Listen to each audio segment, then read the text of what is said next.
Invitamos al director nacional de la Dirección General de Aguas, Rodrigo Sangüesa. Invitamos también al escenario al señor Wilson Ureta, secretario ejecutivo de la Comisión Nacional de Riego. Invitamos a Sebastián, que ya tomó asiento, y invitamos a los panelistas a subir al escenario, a la señora Camila Böttiger, académica de la Universidad del Desarrollo, y al presidente de la Federación de Productores de Chile, Fedefruta, señor Jorge Valenzuela. Por favor. E invito a Felipe Martín, por supuesto. Invito a Felipe Martín a que tome el control del panel. Al medio.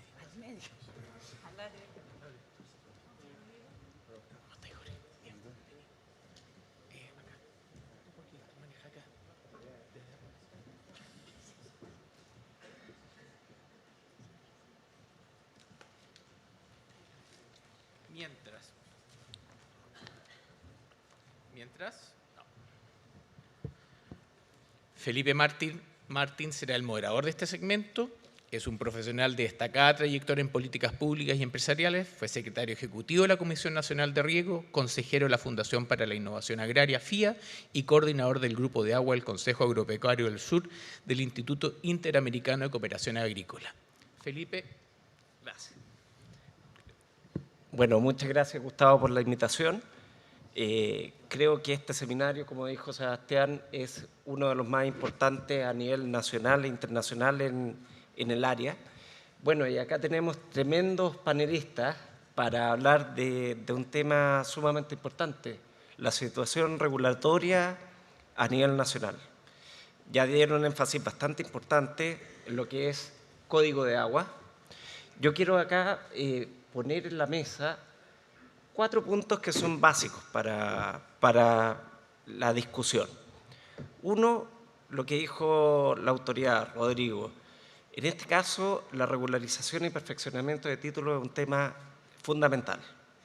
Y fundamental en donde ya se aplazó por primera vez el proceso. Por lo tanto, nuevamente la autoridad puede no tener información para hacer gestión respecto al recurso hídrico.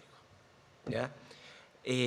Las concesiones de nuevos derechos, Rodrigo ya comentó, y fue clarísima la exposición, justamente la primera exposición en cuanto a cambio climático. Agua no queda. Entonces, ¿qué concesión futura podemos tener? Es un tema que tenemos que hablar en esta mesa. La conformación de comunidades de agua subterránea. ¿Cuáles son los acuíferos que se van a cerrar en el futuro próximo? Porque el plazo que se está dando es la conformación de comunidades de agua en un año plazo. Y ese periodo es muy corto. Entonces, adaptarse a esta regulación en forma rápida, claro, si tuviéramos las capacidades tanto privadas como públicas, sería lo adecuado, pero es un tema que hay que hablar. Y los reportes de caudales. Los reportes de caudales, si bien cada pozo actualmente se obliga a tener caudalímetro y cada comunidad de agua tiene que tener claridad de los derechos y los caudales que van entrando, ¿cómo esa información la Dirección General de Agua va a traspasar? Por el otro lado, en la ley de riego, primero que nada, felicitaciones, Wilson, un tremendo trabajo. A mí me tocó modificar la ley, fueron 4 años, ustedes lo hicieron en mucho menos, así que muchas felicitaciones. ¿Cuáles van a ser las medidas de mitigación de impacto ambiental? Creo que es un tema que tenemos que hablar acá. Las nuevas superficies de riego en zonas declaradas y agotadas de restricción.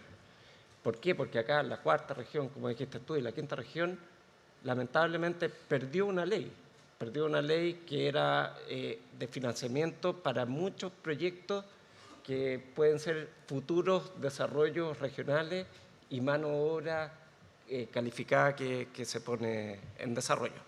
Las limitaciones de bonificación en laderas, lo que hablábamos y lo hablamos previamente.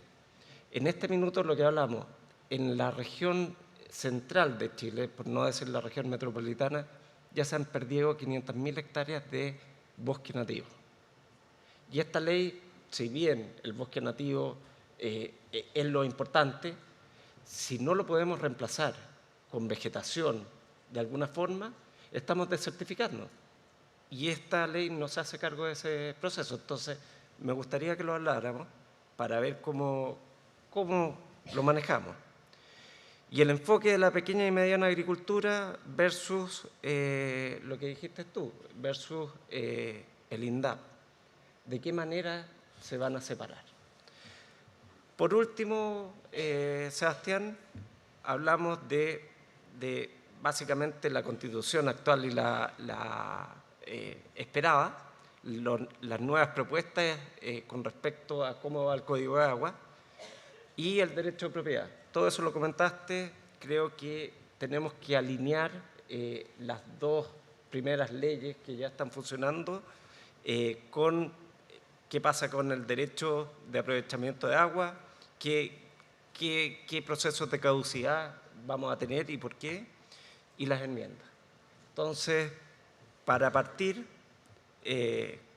como les dije, hago la primera pregunta a Rodrigo. Si bien, Rodrigo, tú dijiste que se ha casi triplicado las solicitudes de derecho de perfeccionamiento y regularización, yo, para ser franco, como consultor del área, yo veo que la pequeña, mediana y gran agricultura no está preocupada del proceso. Y lamentablemente mucha gente acá va a caer en default nuevamente con los nuevos plazos. ¿Qué podemos hacer respecto a esto? Porque si bien la autoridad ya tiene un mandato, que es una ley, no se le ha tomado el peso. Y lo digo abiertamente a la industria. ¿Cómo vamos a hacer justamente para que el privado ordene esta información?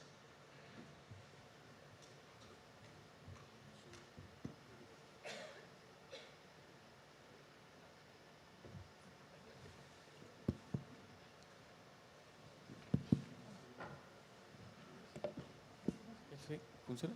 Ahí sí. ¿Sí? A ver, yo creo que hay que diferenciar cuáles son los procedimientos que existen en la Dirección General de Agua. Está el trámite de inscripción de nuevos derechos de aprovechamiento, y ahí es muy atingente la pregunta o el comentario que tú haces respecto de cuál es la real disponibilidad para otorgar nuevos derechos de aprovechamiento.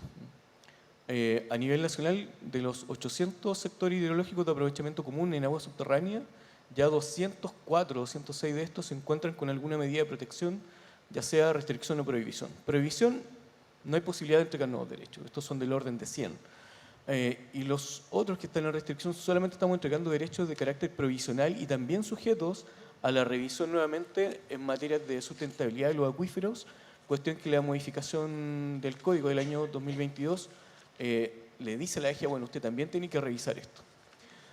Y hace también una mirada hacia atrás, y esto es muy importante ponerlo a la vista. Dice que todas las áreas ya generadas por el servicio, todas estas 200 áreas, es necesario nuevamente chequear cuál es la condición de disponibilidad existente. Por lo tanto, ante la pregunta de cuántos posibles nuevos sectores, por ejemplo, hidrológicos de aprovechamiento común, pudiesen pasar a zona de prohibición, bueno, uno diría los primeros 100 que ya han sido declarados. La DGA va a tener y estamos en ello ya, una tarea de poder actualizar la disponibilidad para ellos. ¿Qué significa esto? Que eventualmente pudiésemos tener 100 sectores hidrológicos que hoy día están en restricción, pasar a zonas de prohibición. Y el desafío es grande porque la reforma del año 2022 dice, bueno, desde el año 2022 usted tendrá un año para conformar las comunidades. Y la modificación, la ley 21.586, amplía este plazo. Y define que son 3 años a contar desde el año 2022. Por lo tanto, todavía nos queda un año y medio aproximadamente para esto. Pero conformar comunidades de agua subterránea es complejo, ¿eh? Tiene un proceso largo. Para los usuarios del agua, en un chat eventualmente uno puede tener 100, 200, hasta 1000 usuarios diferentes. Y por lo tanto, coordinarlos correctamente es muy difícil. Lo que nosotros estamos planteando hoy día, por ejemplo, a nivel de dirección, es poder transformar el procedimiento administrativo de conformación de agua subterránea, que hoy día es judicial, ¿cierto?, a un trámite administrativo. Que sea más fácil, que sea más amigable, justamente para poder dar, respuesta a esta observación que efectivamente desde el mundo agrícola se está viendo que va a ser complejo llegar. A nivel nacional hoy día tenemos del orden de 2.500, 3.000 solicitudes de cambio de punto de captación en agua subterránea y ciertamente el desafío para la dirección es tramitar esto dentro de este plazo, pero también en un trabajo con las organizaciones de usuarios y con los usuarios para conformar las comunidades. El llamado de la administración, y no solamente el mandato establecido en la ley, dice es la Dirección General de Agua, ¿cierto?, el INDAP, la CONADI, pero también dice las organizaciones de usuarios tienen que hacer difusión de esta reforma. Y esto significa que desde los propios directorios, ¿cierto?, de cada una de las organizaciones hay que entregar correctamente la información a los usuarios, a los grandes, a los pequeños, también a los medianos. Sabemos que efectivamente el mundo rural es complejo llegar a todo el territorio. Hay temas de alfabetización también que son necesarios levantar. Hablé antes, de transformación digital, pero un pequeño agricultor probablemente no va a tener acceso a Internet. Por lo tanto, aquí el llamado es que las vías para poder cumplir con la ley van a ser las vías tradicionales, también las digitales, pero lo que es muy importante hacer y es parte del trabajo que tenemos que realizar, por ejemplo, asociándonos con las municipalidades que están distribuidas en el territorio, con la gente del INDAP que también lo tiene mandatado por ley y que tienen capacidades también distribuidas en cada una de las comunas del país, es poder llegar con la información de manera eficiente, de manera eficaz, para que los agricultores preparen la información, traigan los antecedentes necesarios para inscribir sus derechos, aquellos que ya están en el conservador. Y en aquellos casos, por ejemplo, que lo modificó la ley 21.586, que tienen sus títulos, pero que estos no están perfeccionados, que era un procedimiento legal, ¿cierto?, en tribunal, donde se presentaba una demanda a la DGA, hoy día también lo trajimos a la sede administrativa, similar al proceso de regularización, evitando los trámites judiciales, justamente para avanzar y acotar de manera más rápida los tiempos de respuesta, y que ellos se sientan de una manera con un interlocutor más conocido. Es difícil llegar, por ejemplo, a un pequeño agricultor a hablar con un juez. Es más fácil llegar a hablar con un funcionario público que conoce el territorio. Los plazos efectivamente son bien acotados. La ley 21.586 amplió esto y en este plazo ciertamente hay que avanzar, como dije, en la comunicación y la difusión, pero también en fortalecer a las organizaciones para que también, que ya tienen el mandato, nos ayuden correctamente a entregar la información a los usuarios en el territorio. Rodrigo, y pasando justamente a lo que dijiste tú, Jorge, ¿qué piensas tú respecto, como gremios, como personas que han trabajado con agricultores, qué piensas tú respecto a lo que dice Rodrigo, que básicamente falta información para el pequeño agricultor, el mediano agricultor? Yo he hablado con la SNA, he hablado con Fedefruta, he hablado con todos, y realmente yo veo que no hay una priorización respecto a la regularización, perfeccionamiento y conformación de comunidades de agua subterráneas. ¿Qué piensan al respecto? ¿Qué han visto al respecto y cómo colaborar con la autoridad en eso? ¿Aló? Bueno, primero agradecer la invitación, Felipe, y a Gustavo por invitarnos hoy día. Bueno, absolutamente de acuerdo. Nosotros, y más de alguna vez, estuvimos hablando con las autoridades de acelerar el proceso de inscripción de agua. Yo estoy metido en un canal, Panquehue, en la zona Mayoa. Somos 416 usuarios y más de la mitad no tienen inscritos los derechos. O sea, son como derechos medio adquiridos, tradicionales, sucesiones, pero inscritos no están. Entonces, y se arma todo un enredo de los usuarios, ¿no es cierto? Y eso multiplícalo por muchos canales. Por supuesto que hay juntas más organizadas, canales más organizados. Esa es un poco la dispersión que tenemos. Pero claramente que hay que acelerar un proceso de inscripción de los, yo no sé, esto de tan mitificar o idealizar al pequeño agricultor, ¿eh? Aquí como que el pequeño, el grande, el mediano. No, hay gente que tiene, hay sucesiones, hay grandes que no tienen, o sea, hay un tema de inscripción de derechos que hay que sincerar y hacerlo. Bueno, un poco la labor de los gremios, por supuesto, es levantar esa información y apoyar, y nosotros lo hemos dicho. En el caso de la CNR me ha tocado hablar con Wilson, estaban enfocados en la ley, felicitar a Wilson y al equipo por haber sacado la ley adelante, que ya vamos a hablar de eso, ¿no es cierto? Sí. Porque ahí sí que hay hartas dudas muy prácticas y que las tengo aquí, Wilson, para que la Pero conversen. pregunta inmediatamente, ¿Ah, sí? aprovechemos. Sí. ¿Desordenamos tu...? Desordenamos nomás, no hay problema. No, no sé si todos los que están acá, porque aquí se habla de un lenguaje que a mí también me cuesta de repente, el 2%, el 7%. Qué sé. Hoy día, del pozo que está asignado para La Plata, ¿no es cierto?, para la bonificación de ley de riego de 100 pesos, hoy día todos los que facturan sobre 2 millones de dólares quedan fuera. No pueden acceder a ni un beneficio, cero. No sé si lo tienen más o menos claro. Porque antes era el 2% de ese pozo, se distribuía, ¿no es cierto?, para los que tenían ese rango, y los grandes agricultores, que son re pocos en el país, entre paréntesis, todos podían acceder de acuerdo a los filtros técnicos, a los filtros que había en la cuenca NA, y accedían a un volumen X de subsidio de la ley. Hoy día todos los que facturan sobre 2 millones de dólares quedan absolutamente fuera, ya no tienen que ir a hacer ningún trámite respecto a bonificación de la ley de riego. ¿Ok?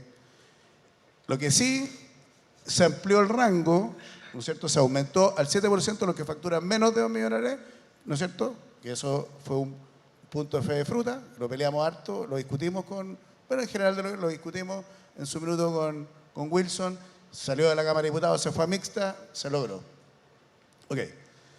Los que facturan menos de 2 millones de dólares, del 100% van a poder acceder al 7% de ese. ¿Ok? Es bueno, porque va a aumentar y vamos a tener el acceso. Mi pregunta es, ¿qué va a pasar con el pequeño agricultor? Que primero no tiene los derechos inscritos. O sea, ¿dónde va a estar esos recursos? No tiene los derechos inscritos. No tiene la plata para poner, ¿no es cierto?, para el cofinanciamiento. O es súper enredado, porque supe que el Banco Estado tiene, para que ustedes sepan, te pasa la plata para que tú puedas acceder a eso. Nadie sabe esa cuestión.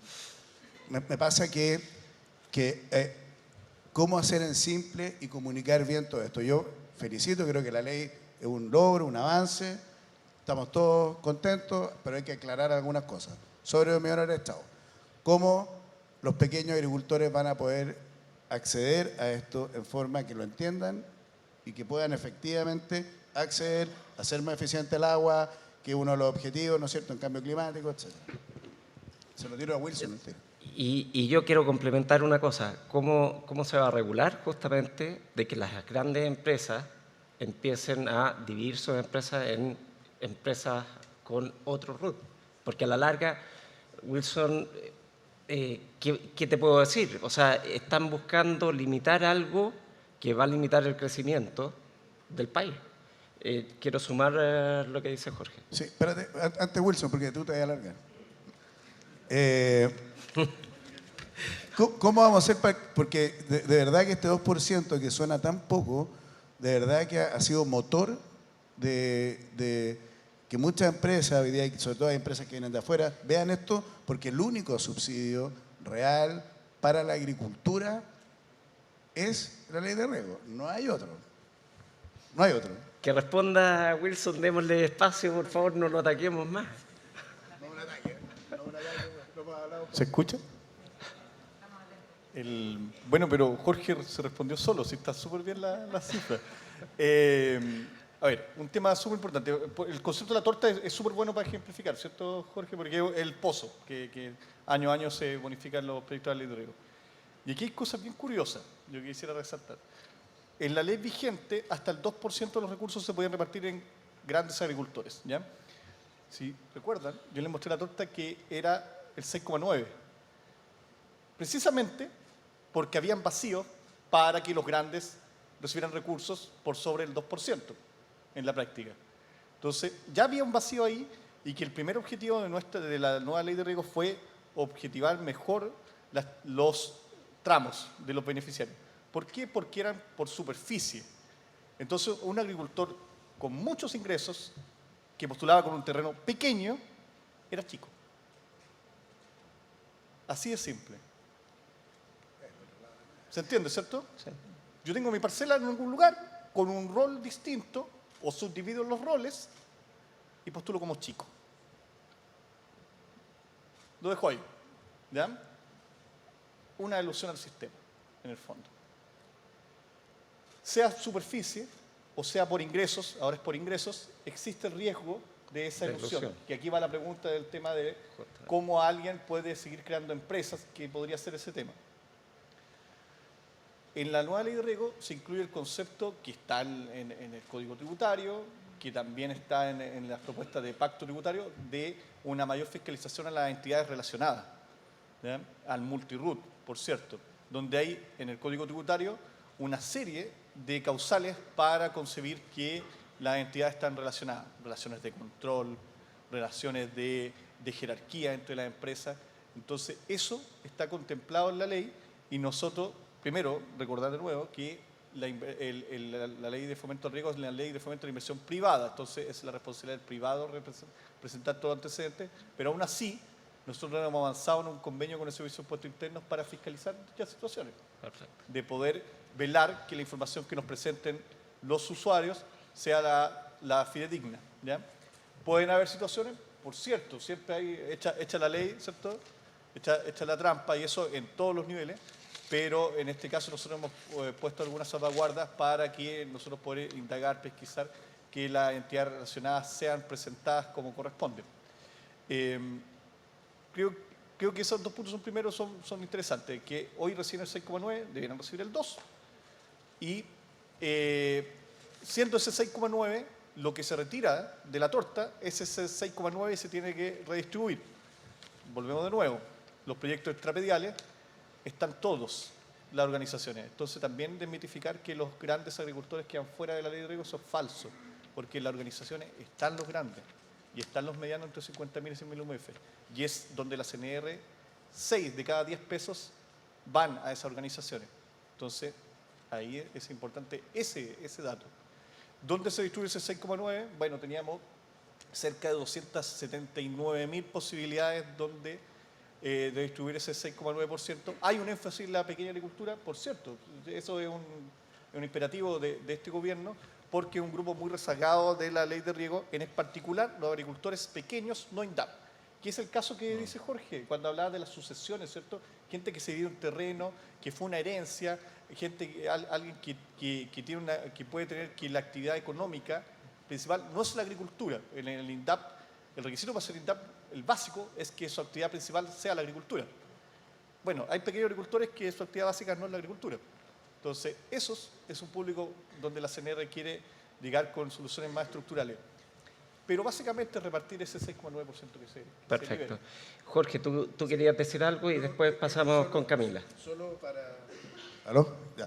No, solo es que está bien, si entendemos que hay que avanzar en que todos tengan acceso, por supuesto, pero hay algo que no me cierra respecto a esto. ¿Cómo lo va a hacer la CNR para capacitar a ese productor, a ese pequeño productor, en la implementación de todos estos equipos que hoy día ya nos quedan grandes a todos, por el nivel de tecnología, ¿no es cierto?, que tienen, ya nos queda grande. Cuento la historia de mi vecino de atrás, que tiene una caseta de tomate, el INDAP, le instalaron la caseta de tomate, le pusieron un riego espectacular, yo lo voy a ver para pedirle tomate siempre, y de repente empieza a regar por surco de nuevo. No tenía idea de ocupar el sistema. Le instalan la cuestión, se dan, chao. Eso es una realidad, y eso me gustaría ver cómo la Comisión se va a hacer cargo de eso, porque ahí no pueden dejar a los productores, vuelvo a que va a ser plata botada. Sí, eso es muy cierto y es una brecha importante que en general tenemos, por todas las instituciones del agro, cómo darles capacidad a los pequeños agricultores. Bueno, la ley de riego no es lo único que hace la CNR. Nosotros tenemos, por el lado de la división de estudio, dos áreas, una de capacitación a nivel nacional y otra de desarrollo, que generan programas de más largo aliento con enfoque territorial. En eso también nosotros va a estar el énfasis del presupuesto 2024. Nosotros vamos a generar programas de capacitación en riego para beneficiarios de la ley de riego también, con foco en eso. Y tomándome las palabras también de conversaciones que hemos tenido con la misma CNA, con Fedefruta, que ha tenido muy buena disposición en generar programas también conjuntos de capacitar a agricultores en tecnología. Entonces son dos cosas distintas. O sea, difícilmente nosotros no íbamos a generar un énfasis en la pequeña agricultura porque no saben usar los equipos, sino lo que tenemos que hacer son las dos cosas. Es enseñarles y además generar las posibilidades para que puedan acceder a esas tecnologías. Así que son dos líneas en las que estamos trabajando. Perfecto. Pasando a otro tema, Camila, a mí me interesa muchísimo tu visión del Código de Agua y qué cosas ves tú al respecto. ¿Por qué no nos explicas un poco? Sí, sí. Gracias, Felipe. Bueno, gracias por la invitación también y el distinguido panel en el que estoy participando. Aprendí mucho con las exposiciones, así se lo agradezco. Estaba mirando más estaba más pendiente la de Sebastián el año pasado y también. Pero también todo lo que explicó el director, el Código de Aguas versión 2022, modelo 2022, es muy distinto a los modelos anteriores. Y por eso yo creo que estamos en un momento que es pivotal y la tarea que tiene no solo la DGA, sino todos los usuarios los que trabajamos en este tema hace muchos años, es, yo diría que el desafío es que el código tiene buenas bases para modernizar instrumentos de gestión, los derechos, criterios, adaptación, como explicaba también Paulina antes. Yo también trabajo en temas ambientales, por lo tanto, ese cruce lo tengo permanentemente y el desafío es que los criterios sean lo más técnicos, fundamentados y que se hagan en el fondo de forma colaborativa. En Aguas no hay manera de hacer ni partir de cero, como se trató, creo, con la propuesta de la convención del año pasado, que era básicamente como no virar hacia atrás. De hecho, ni siquiera el Código de Aguas, que se había aprobado por unanimidad hacía poco, después de 10 años de discusión, en que estoy de acuerdo con Sebastián, la ideología le ha hecho pésimo al derecho de aguas en Chile. El derecho de aguas era sumamente técnico hasta una época, que con la reforma agraria, y se produce el primer pivote ideológico. La Constitución del 80 es una respuesta a esa situación o a ese enfoque, y después nos metimos como en un tema trinchera que yo creo que fue poco, se avanzó muy poco durante mucho tiempo y al final, por distintas razones, que no es el caso, esto es más historia todavía, o sea, es historia reciente, pero se logró un acuerdo muy transversal. O sea, no hay proyecto más transversal. Yo le enseño a mi alumno en clase, miren, este proyecto partió con Michelle Bachelet, tuvo indicación de Sebastián Piñera, se sacó con Sebastián Piñera y se publica bajo el presidente. No tengo una ley más transversal que enseñarle. Y aquí el tema está en la implementación. Y ahí me tomo una cosa que Sebastián me va a entender. Los abogados trabajamos en el mundo ideal. O sea, no, perdón. Nosotros tenemos que proyectar un mundo ideal. La regulación le gustaría que todo lo que está en el código, que está muy bien, algunas cosas más o menos hay que arreglar, hay algunos términos, pero todo es perfectible. Pero es el ideal, como dices tú. Armen la comunidad, inscriban los derechos, etcétera, etcétera. Pero este es el mundo real. Y este sobre todo es el mundo real. Entonces, yo creo que el desafío para los que trabajamos en regulación, tanto enseñando como asesores, y también las autoridades, es tratar de acercar lo más posible de una forma gradual, informada, técnica, ese mundo ideal del que estamos súper lejos, porque el Código 2022 estamos... O sea, piensa que en Australia se demoraron más de 10 años en hacer el cambio pivotal que tuvieron que hacer, gastaron una cantidad de dinero impresionante, quemaban figuras del primer ministro en la calle. O sea, a ver, esto no se hace de manera fácil, esto va a ser un proceso lento. Entonces yo haría el énfasis en que... Prepárate, Rodrigo. No, porque el código ya está. No, por favor, no. Estoy contando historia de otro país, además. Pero el fondo es ser una transición técnica ordenada y también tomando en cuenta las dificultades propias de la realidad de los 200 que no están inscritos o no están actualizados, de los que hay que enseñarle. Ese es el desafío, que diría, si tuviera que dar una idea, el código tiene los principios para que esto salga mejor de todas maneras. Perfecto. Pero tiene que ser con criterio técnico y realista. Sebastián, quiero darte el último paso para que nos hagas un resumen respecto a las diferentes leyes que vimos hoy. ¿Y cómo ves tú estructurar este tema para lo que dice Camila? O sea, acá viene un proceso que es largo, doloroso, y que las autoridades van a tener que apurar y de repente hasta parar algunos procesos que puede doler mucho. Entonces, ¿cómo lo ves tú para nuestra industria? Bueno, se escucha así. Lo que nos pasa día a día, a ti, Felipe, en el ámbito profesional, a Camila también, es que en definitiva tocaste una frase muy importante y ahí respondo directamente a tu pregunta. Yo creo que esto de la trinchera fue la mejor analogía para decir lo que ha ido pasando. Desde la perspectiva de los que asesoramos, hemos sentido de que hemos estado siempre en el foco de los ataques permanentes, esta actividad concretamente, la agricultura. Y con respecto al Código de Agua, para esta actividad fue un tremendo esfuerzo aceptar lo que este modelo 2022, porque no es un nuevo código, bueno, para que yo creo que ha sido un nuevo código, pero el modelo 2022 es doloroso. O sea, ya tenemos situaciones complejas, en el fondo, donde se están declarando zonas de prohibición rápidamente y tenemos trancados todos los cambios de puntos, los traslados, etcétera, pero las prohibiciones crecen. Y cuando ya se declara una zona de prohibición, todos los derechos que están en uso no se van a poder trasladar. Entonces, tenemos a mucha gente con patentes de agua en este minuto que sus derechos de aprovechamiento no están en uso con anterioridad a la aclaración de prohibición y por lo tanto no se van a poder trasladar. Entonces, con esto respondo a la primera parte. Este modelo 2022 va a ser un cambio doloroso, necesariamente, pero entiendo la necesidad de que hay que tratar de buscar, de generar equilibrio en los balances de demanda y oferta, una cuestión básica. Entonces, desde esa perspectiva ya está. Hay una situación dolorosa que necesariamente tiene que venir con el apoyo de las autoridades, la formación de las comunidades de agua. Nos ha pasado, Felipe, a nosotros de que no se sabe cómo partir, es difícil, algunos no quieren pagar, ¿por qué no lo hace el Estado? ¿Por qué la DGA fomentó en Quinta Cordillera y aquí en la Sexta no ha gestionado la formación de la comunidad? Porque la DGA no tiene recursos ilimitados. Entonces, hoy día los cambios necesariamente me hubieran gustado que hubieran sido más graduales y más informados, porque la situación real del derecho de agua no es el ideal. Yo creo que la nueva ley fue un aporte, nos dio un respiro, pero sin lugar a dudas hay que someterse, la ley es el Código 2022, los nuevos anteproyectos, incluso las enmiendas, si se llega a aprobar con enmienda, va a ser absolutamente armonioso con el código actual, así que el que cree que el código va a cambiar, lo dudo.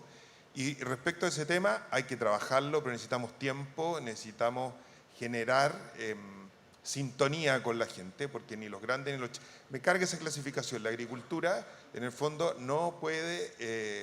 es difícil poder hacer este update legal de manera tan rápida y en esta vorágine que hoy día hay, y en una situación donde la agricultura económicamente está pasando por una de sus dificultades más grandes en los últimos 20 años, sin lugar a dudas, en el fondo.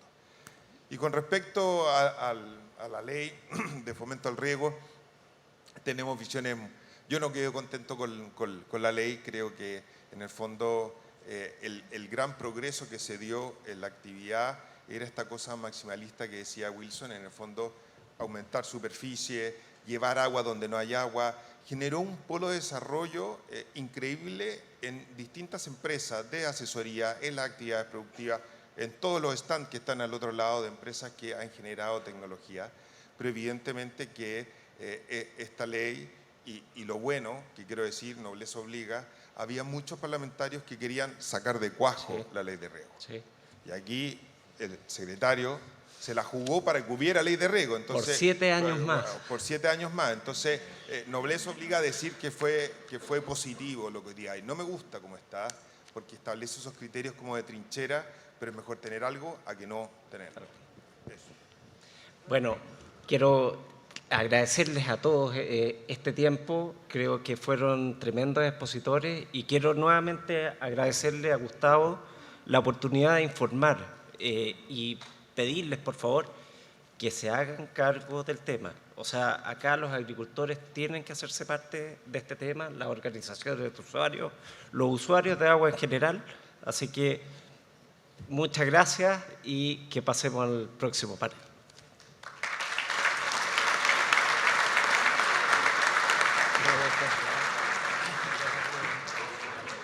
Muchas gracias. Les van a sacar una foto, así que, por favor.